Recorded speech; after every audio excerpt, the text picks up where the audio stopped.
London has been on edge lately.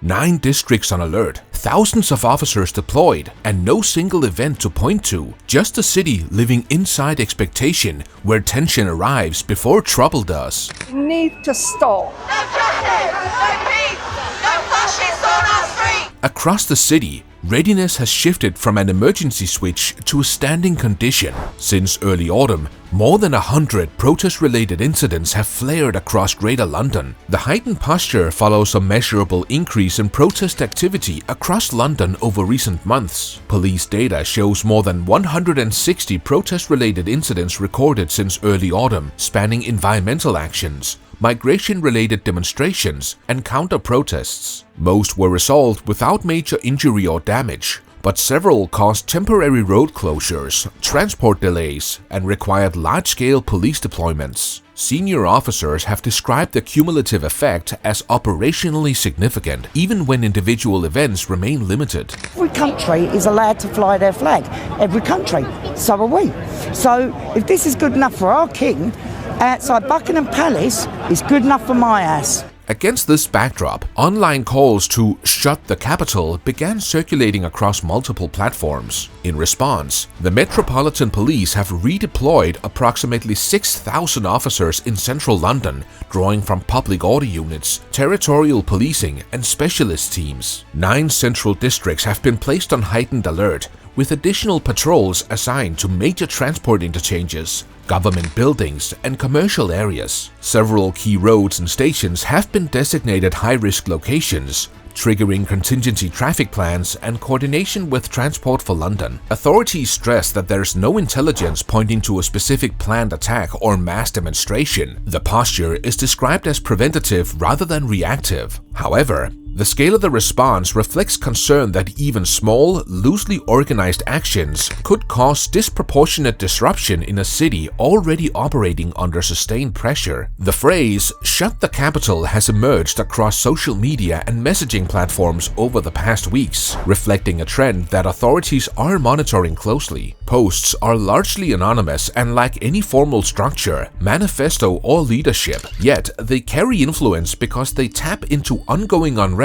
and public fatigue with repeated disruptions. They have attacked the family, they've attacked Christianity, they've opened the borders, they've flooded our nations. Authorities have labeled it a fringe movement, but senior officials privately acknowledge that even small-scale adherence can create logistical challenges. Previous spontaneous demonstrations, including bridge blockades and transport interruptions, show that minimal coordination is often enough to trigger citywide effects. Police and government agencies are monitoring digital channels, analyzing trends, and sharing intelligence with transport authorities and local councils. The focus is on early identification of potential flashpoints, even as officials stress that no credible threats have been identified. The phenomenon illustrates how modern urban unrest can operate less as physical confrontation and more as a sustained influence on public behavior and city operations. The extended period of heightened alert has begun to shape how Londoners navigate daily life. Businesses are adjusting hours, offices encourage flexible work arrangements, and parents plan school runs around rumors rather than official bulletins. This anticipatory behavior reflects a city increasingly guided by potential risk rather than confirmed events.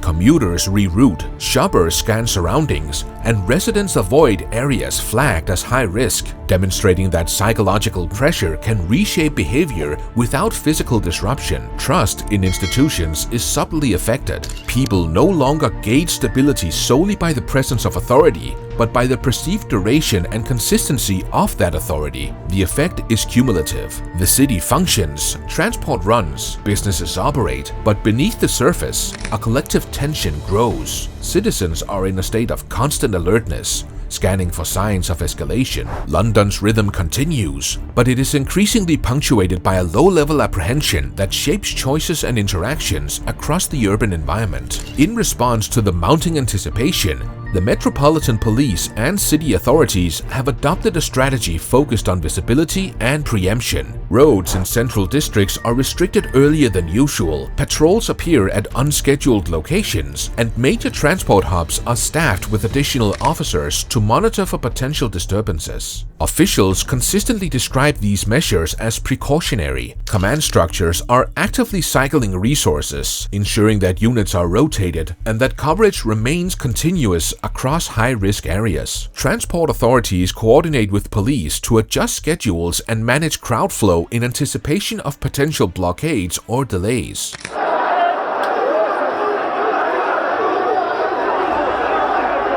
However, the scale and visibility of these measures can also have unintended effects. While intended to reassure the public, heightened presence and barricades can amplify unease, as citizens interpret the measures as signals of potential danger rather than routine preparedness. The sustained state of alert has begun to affect public confidence in city authorities. Communication from officials is often cautious and fragmented. City Hall issues measured statements, police provide logistical updates without broader context, and central government appeals for calm while avoiding explicit intervention guidelines. This lack of coherent messaging leaves a vacuum that is quickly filled by speculation and rumor across social media. Historically, public trust during crisis has relied on clear, authoritative guidance. Citizens responded to certainty, explicit instructions, visible commands, and transparent explanations. Today, hedged statements and partial information create ambiguity,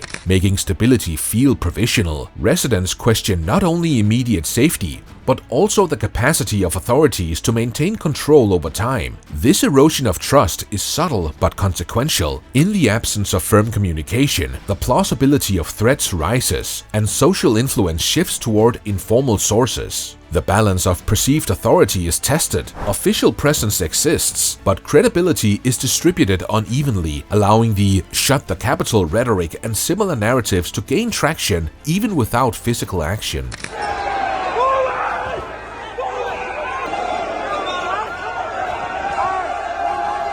Authorities maintain that control remains in place. Downing Street emphasizes preparedness. The Metropolitan Police highlight visibility and deployment, and city leaders stress resilience. Yet without clear thresholds, consistent communication, or a unified strategy, the question persists: who defines the limits, explains risks, and manages escalation? Tonight is less a test of streets or manpower than of authority itself. Londoners are caught between reassurance and doubt, observing deployments and barricades without certainty of intent or outcome. The city is not erupting, but it is not relaxed. It exists in a state of watchful anticipation. The stakes extend beyond a single night. How authorities navigate this tension will shape the rhythm of London's future days, weeks, and months. A city that lives perpetually in expectation risks embedding stress into its urban pulse, where the perception of risk influences behavior as much as, or more than, actual events. The capital is being monitored, managed, and tested simultaneously, and the outcome will determine whether stability is maintained or further fragility takes hold.